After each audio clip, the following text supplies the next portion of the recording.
Hello and welcome to Atop the Fourth Wall, where bad comics burn. Patreon-sponsored review time again, and we're back to Transformers books. Although this time we're doing something recent and not one of the UK books. IDW held the license to Transformers comics for 18 years, but finally lost those rights at the end of 2022. Why? I have no idea. Their contract was apparently up at that point, but why it wasn't renewed isn't clear. Best speculation I could see was that IDW tried a big reboot of their Transformers universe in 2019 that was poorly advertised and ill-received, but I couldn't speak to the actual quality of it. What I can speak to, assuming it's true, is that yet again a comic universe gets rebooted and fans aren't happy about it. Time is a flat circle. The license instead went over to Skybound Entertainment, an imprint of Image Comics. And it's apparently fairly popular from what I understand. Will I see what the fans see in it? Well, let's dig into the first 6 issues of Skybound's Transformers comic and take a look. Welcome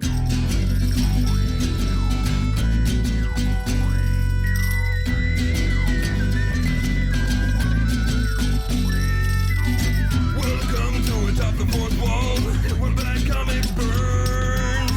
Linkara's gonna teach you all a lesson you won't learn. What's with these awkward subjects? What's all this art so rubbish? To anyone who's had a bad comic published, it could be your turn. Linkara, he is a man, punch, sporadically a grouch. Linkara, he has his own spaceship, but he's always on his couch. Linkara, ghosts, gods, a universe in flux. Linkara, this comic sucks. Linkara.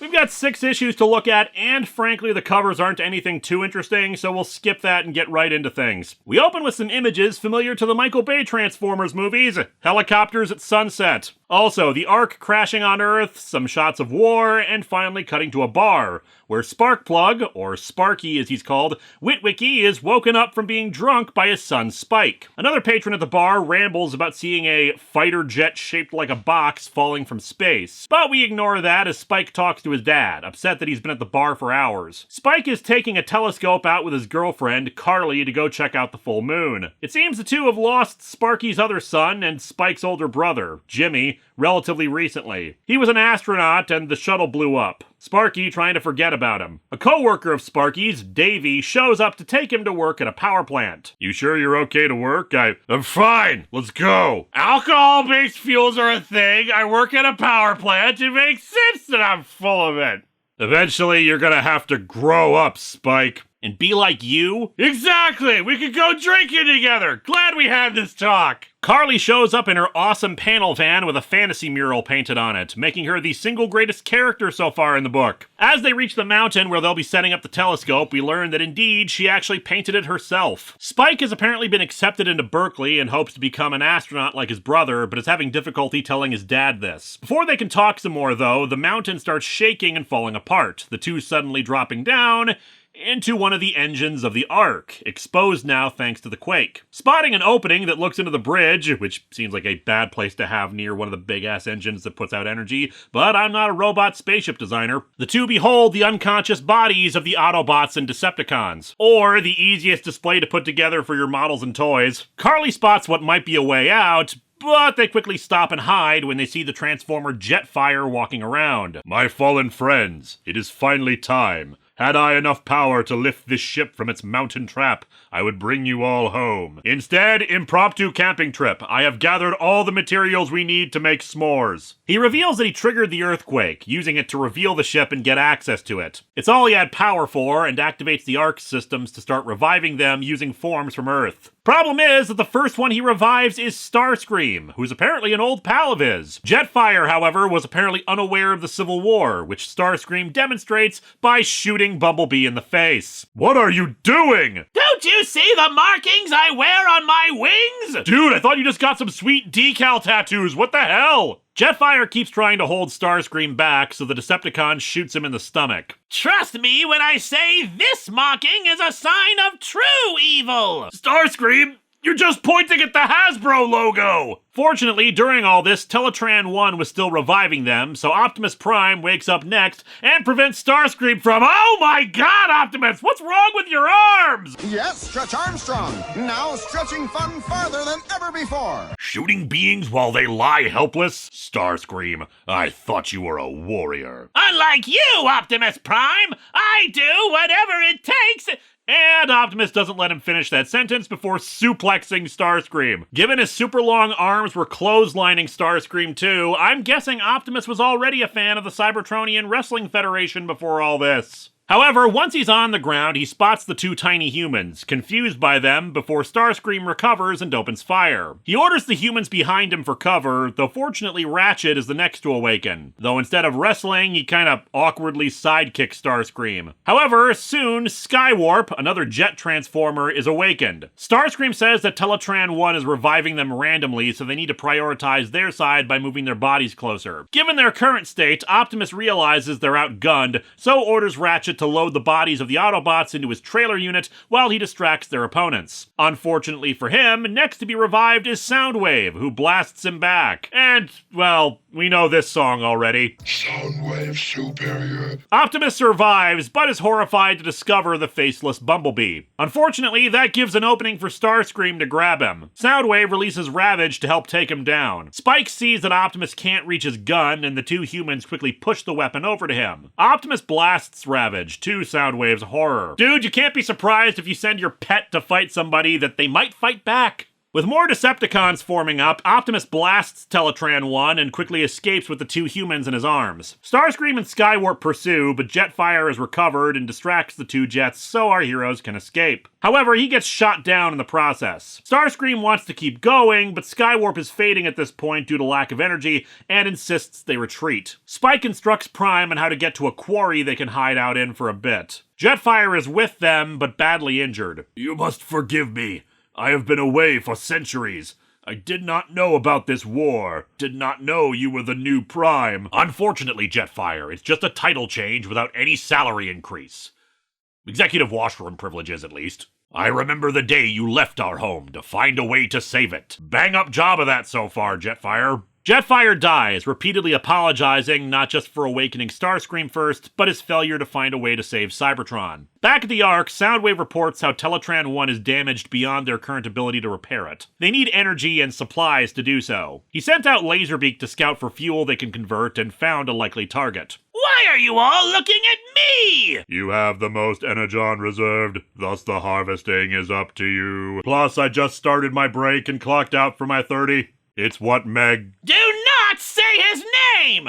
I am the leader of the Decepticons now! Well, I didn't vote for you. We cut over to the power plant, where Sparky is ending his shift. Davey tries to talk to him to encourage him to step up after what happened to his son, since Spike needs him, but the argument is interrupted by Starscream, who is coming to procure the materials they need. And unfortunately, he spots Davey and laughs at how pathetic the indigenous life forms are, crushing him to end the first issue. Yeah, this is a book that doesn't shy away from the violence, as demonstrated at the start of the next issue. Optimus walks out of the quarry to look at how beautiful the Earth is, and accidentally steps on a deer. I saw these panels floating around a while back, actually thought that they were a fan thing for dark humor, but no, as we see in the follow-up panels, this is actually an important moment for Optimus in this story. He is mournful of what he's just done, realizing how fragile this planet and its life truly are. Spike tries to reassure him it was just an accident, but he still feels awful about it. Where I am from, everything is metal. Well, plastic nowadays, cheap bastards.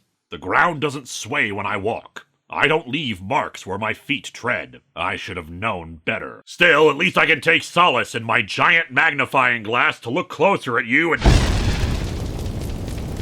We get some exposition as Spike and Optimus talk. While Transformers have the concept of family, they're unfamiliar with parents, so Spike has to explain it. In turn, Optimus exposits about the civil war on Cybertron, with the Decepticons being power-hungry and consumed by greed. Things were going so badly that the Autobots left to try to find a new way to retake the planet, but Megatron pursued and tried to destroy them once and for all. The fight caused their ship to crash into the mountain on Earth. He thanks Spike for his help in the battle. I'm sorry about your friend, the yellow one. Family. Admittedly, Bumblebee was a bit of a douchebag who kept borrowing money and wouldn't pay it back, but still.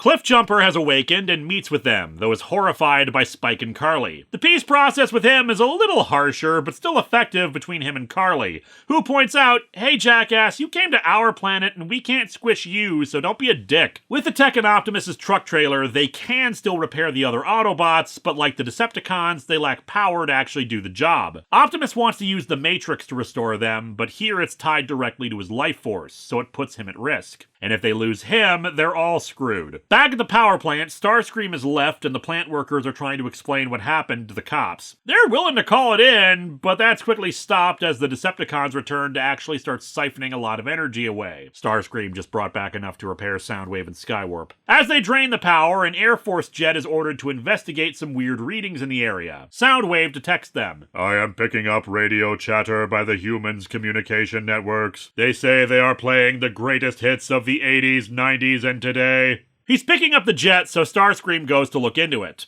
He destroys the jet, and while both inside of it eject, he squishes one of them. The other, however, reveals a jetpack glider and shoots a flare into Starscream's eye. A close-up of his uniform reveals his name to be Duke to hint at a G.I. Joe crossover. This isn't that big a surprise. Skybound had already pretty much established a shared universe in other books, including the first issue of another comic, Void Rivals, featuring Jetfire being reactivated on another planet before the events of this book. In any case, Sparky flees in a police car and our heroes spot the explosion in the distance. Realizing what the Decepticons are up to, Optimus says they have to stop them, though Ratchet points out they need to find energy sources. We have no choice, Ratchet.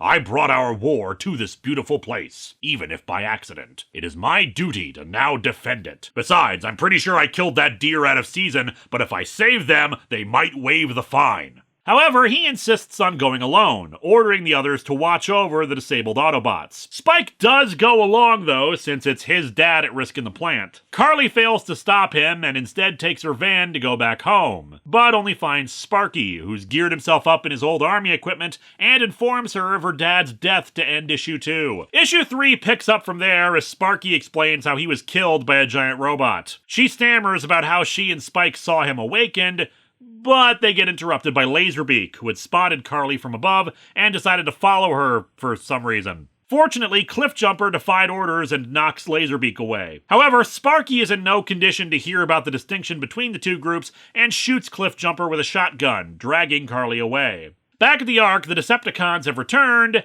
and Starscream is in his default state, whining. I thought you said it would be fixed by now! You promised me a raise, so I guess we're both liars now. Soundwave explains that while they have the power, they don't have the raw materials to repair it. All the metals they collected aren't advanced enough to actually match what they need for Teletran 1. Starscream then punches him when he says silently how Megatron would have handled it. I told you! Do not say his name! In this continuity, Megatron is actually a Cybertronian urban legend, and if you say his name 3 times in the mirror, he appears and shoots you. Soundwave reports that Laserbeak found an Autobot, so Starscream sends out Skywarp to attack him. Sparky and Carly return to the bar, the former unable to get in touch with anybody through standard communications. He thinks this means they're being jammed. Fortunately for him, other townspeople know about the robots and have armed themselves too. Carly tries to explain about the 2 different factions, but Sparky doesn't really care. I've been in war, Carly. It doesn't matter whose team they're on or what glorious cause they fight for. When the shooting starts, people die. Well, I mean, it would be very unusual if people didn't die when the shooting starts. Cliffjumper followed, and he tries to once again talk, but Sparky immediately opens fire. He's not seriously injured or anything, but as Carly tries to get Sparky to stop, Skywarp lands to try to finish off Cliffjumper. I should also say that I think the scaling is a bit off in some panels. Cliffjumper is consistently human-sized when it feels like he should be bigger since,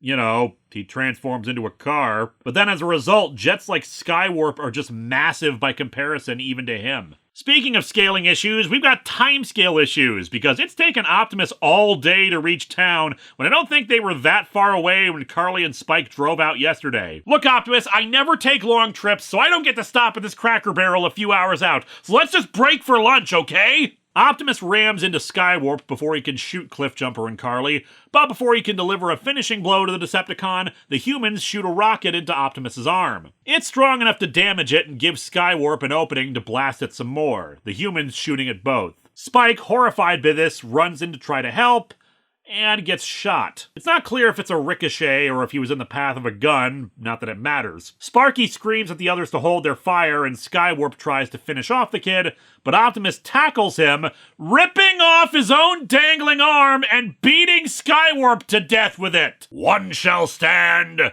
one shall get his ass beat by my right arm of vengeance! Sparky pulls a gun on Optimus and yells to stay away from Spike, but he just transforms back into vehicle mode and swears that he's going to save him, ending issue 3. Issue 4 starts with Starscream coming to town after the battle and finding Skywarp, who's begging for help. Starscream just asks what direction they went in and leaves his comrade behind because he's terrible at his job. Optimus contacts Ratchet to inform them of their status, but Starscream soon attacks and gets in their path. Fortunately, Carly and Cliffjumper come to the rescue this time by knocking the jet over and allowing Optimus to roll out all over his face. They arrive at the hospital while Starscream calls for backup. The Autobots do their best to defend the hospital as the Decepticons come in, but once Starscream realizes what the place is for, he decides to attack the hospital too. You're so pathetic, I can't even believe it! You bring these ants to a place to get repaired? You should just leave them in the streets to beg for help like I do with my forces! That's why I have a world's best boss mug, and you don't, Prime! The attack on the hospital blows out their generator, but fortunately the call to Ratchet got him to reprioritize who he was activating next, the medic coming in with Jazz to help. With their forces now outnumbered, Starscream orders retreat. Unfortunately, things aren't looking good for Spike, or any of the patients at the hospital with the generator down. Optimus refuses to let anyone else die and pulls out the Matrix, giving power to all the machines in the hospital. Also, he opens it one-handed despite being something you pull from both sides to open, just to further prove how awesome he is. The Decepticons return to the Ark, having retrieved Skywarp off-panel. Starscream rants about how things have gone wrong and they need the other Decepticons up and running. Soundwave reminds him that they need Cybertronian tech to make the repairs, and then both turn and look at the severely damaged Skywarp. Skywarp screams in horror as they literally rip him apart! Jesus Christ! Back at the hospital, Sparky talks to the unconscious Spike, admitting that after the war and the loss of Jimmy, he hasn't been able to see any good in the world, and it infects everyone and everything around him. However, he then spots Optimus in a courtyard talking to a sick child who asks him to transform into truck mode. Oh my god! Awesome! Indeed. That'll be $20. Sparky goes out to talk to him, asking if he can get Spike out of his coma the same way he empowered the machinery. I used every bit of what was left. There is nothing more. What happens now is up to the Great Spark. I filed the paperwork. We'll know in 6 to 8 weeks. Sparky is surprised to hear Optimus talking about gods, thinking that the Transformers would fall into that category. Ha! Because of my size? I could say the same of you, human. What, me? I'm nothing like, come on, look at me. Compared to you? True. Small, but still mighty. I mean, you disarmed me, eh? Eh? Oh, it's good to laugh again. Ratchet tells Optimus they were able to repair the hospital generator, but he points out that using the Matrix like he did was reckless. It drains the user, and they need Optimus now more than ever. Now that the Matrix is drained, he can't use it to repair himself. Optimus points out that he couldn't let innocents die, but consequently Ratchet points out that the humans aren't innocent. It was their bullet that injured Spike. They're prone to anger and destruction! Just like us. Yeah, but our transformations take forever, and it's mostly just to goop and dust, and it's kinda one direction. Jazz collapses, Ratchet explaining that he had to pool all their remaining energon into him to get him functional, but it wasn't much. Ratchet thinks they need to start thinking about themselves. If Optimus dies, they all die, and then humanity really is screwed. Ratchet thinks that they do have another way to get some energon for themselves, but Optimus initially refuses when he sees it. However, Sparky says he might have an answer to their energy problems. Carly and Cliffjumper talk, the latter explaining how he sympathizes with her. Starscream killed his entire clan as well. However, Optimus declares that they're going on the offensive, and that'll be pretty easy, as Ratchet has replaced Prime's arm with Megatron's. Well, now this kit bash is gonna make for a really weird alt mode. The issue ends with the Decepticons beginning to reassemble on the Ark while we see Megatron's body frozen in the mountains. Otherwise, though, about Megatron in these 6 issues... Sir, not appearing in this film. After some parallel bits of Sparky at war with Optimus fighting the Decepticons, the two bond for a moment over the shared misery of war. Maybe you know why it has to be like this? If only the light years I've traveled equaled the wisdom I've gained. But it is not so. Frankly, Sparky, I'm kind of an idiot. When I ripped off my arm, I thought it would instantly grow back. I ask myself that question every day, Sparky. But then I see my reflection, and I see the very thing I'm fighting against. I call him Nega Optimus Prime. He is my evil twin. Back at the Ark, Soundwave wants to restore Ravage first, but Starscream kicks the Panther because, again, he is an absolute dickbag. Like, dude, maybe don't piss off the guy who's actually doing the repairs. In any case, he gets another jet, Thundercracker, back up and running next. Soundwave learns through Laserbeak that the Autobots are going after power, so he takes the other repaired Decepticons, including now Frenzy and Reflector, to go and deal with the Autobots once and for all. Time for a violence party! It's not what you think. It's actually a Decepticon quinceañera. Sparky has brought the Autobots to the nearby hydroelectric dam, where Ratchet has been able to partially reassemble Wheeljack. The two have set up a turbine that will get the energy they need, but also provide additional power to their town for the next decade. They want Optimus to get rejuvenated first, but he insists on their warriors first, managing to get RC back online before the Decepticons attack. Equipped with Megatron's cannon, Optimus annihilates Reflector, and soon Jazz is also back up and running. Starscream is not happy to see Megatron's arm on Optimus. Taking something so precious and using it for your own evil purpose! Precious? Are you sure this doesn't make you quake in your jets, Starscream? Last I remember, you were cowering in front of this very weapon. A constant reminder of what you'll never be. You'll never transform into a gun, Starscream! Never! Starscream manages to damage the turbine, but Optimus blasts a good chunk out of him, forcing the Decepticons to retreat. Still, since they have greater numbers now and more energy, Optimus decides they need to try to retake the Ark. Carly demands to come along, but both Sparky and Optimus say it's too dangerous. Especially with Spike in a coma, she's too precious for them to risk her. However, Cliffjumper lets her sneak into him. After all, she should be there for the end given what the Decepticons took from her. Unfortunately, it seems Teletran 1 was still reviving Decepticons while they were gone, and Starscream has gotten them assembled to take on the Autobots, the combiner team known as the Constructicons, who merge into Devastator to end issue 5. Also, damn, now Optimus's other arm is looking pretty bad, and we're fresh out of Megatron limbs to graft on. Although I wish we did have more. I would have joked that he was the Optimus Prime of Theseus.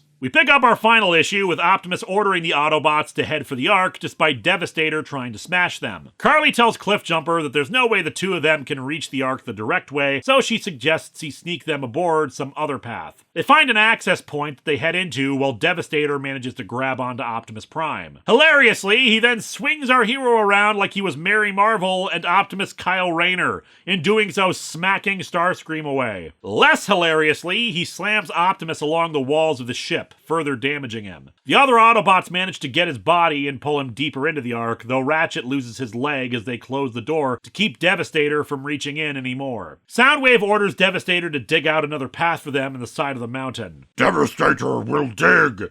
Devastator will destroy! Let's tell each other what we're gonna do before we do it and then do it. Cliffjumper and Carly enter the access point, but Starscream comes in after them. Devastator starts pounding at the Ark to get in, but what's worse, Optimus's injuries are finally too much for him. My friends, I am sorry. I thought we still had hope.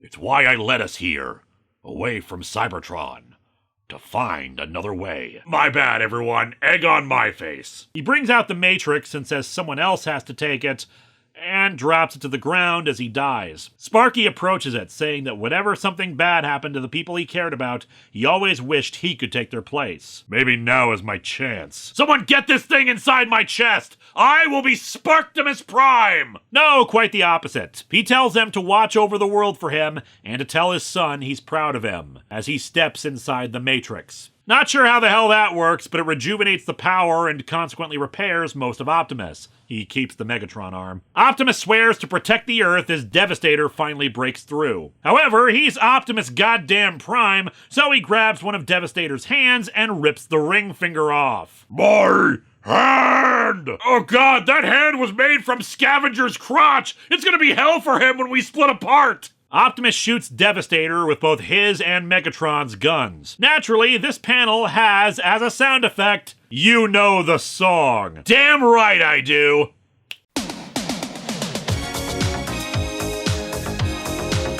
Back over to Starscream, Carly manages to lift up and shoot Cliffjumper's gun, blasting him back and giving the red Autobot a chance to take him down completely. However, he realizes he can't take his revenge, much to Carly's shock. However, shock turns to pain when Starscream, continuing his streak of complete dickishness, grabs Carly and starts squeezing her. Thankfully, she has main character shields, so it doesn't instantly kill her. The fight with Optimus and Devastator leads to a cliff outside the Ark, where Optimus is able to lift Devastator up and over the cliff. He falls down right near where Starscream is, crushing him and freeing Carly. Cliffjumper saves her, but she's not feeling particularly grateful, just saying quietly that he could have ended all of this. Starscream is in no shape to fly away, and the Constructicons have separated, grabbing him and driving off. Optimus tells Soundwave that they can work together to save their home, but Soundwave just takes a swing at him. Optimus catches his fist. Make no mistake, Soundwave.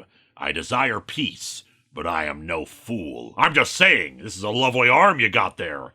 Be a real pity if it became my arm. Thundercracker grabs Soundwave and they fly off. The Autobots are victorious and have reclaimed the Ark. And so our comic ends with Spike awakening from his coma and asking where his dad is. Well, Spike, you could say that your dad is in our hearts.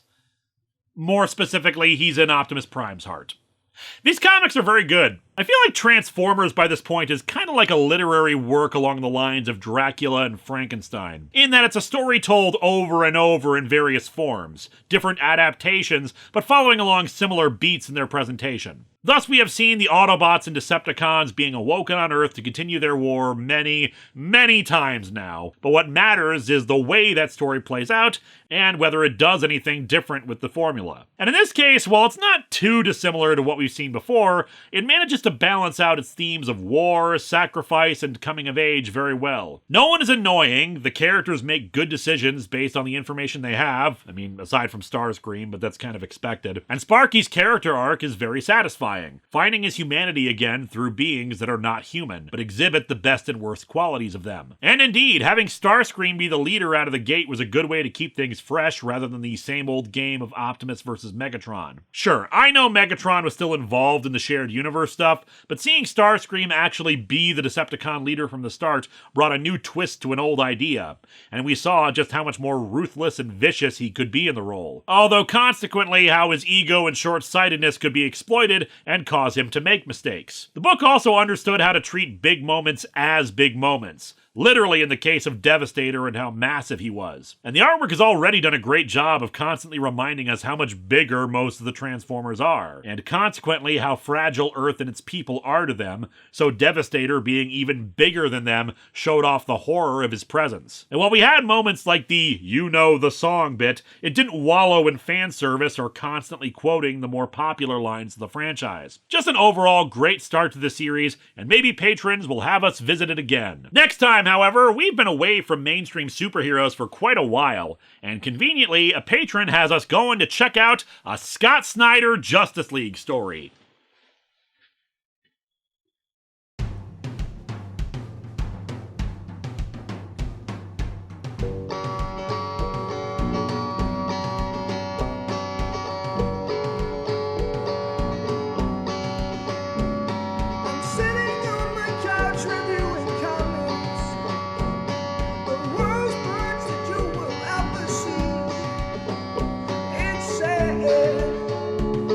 That comic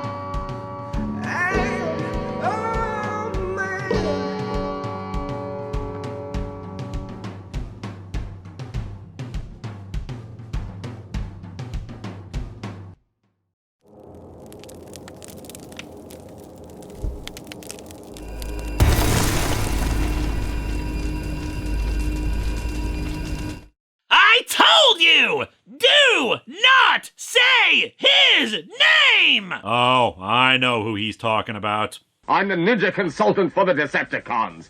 Hello, my friends. Please take a moment to like this video, subscribe to the channel, and click the bell for notifications on new video releases. If you'd like to support future videos, you can check out my Patreon, buy merch from the store envy link in the description, or check out the t-shirts available from Teespring. Thanks for watching.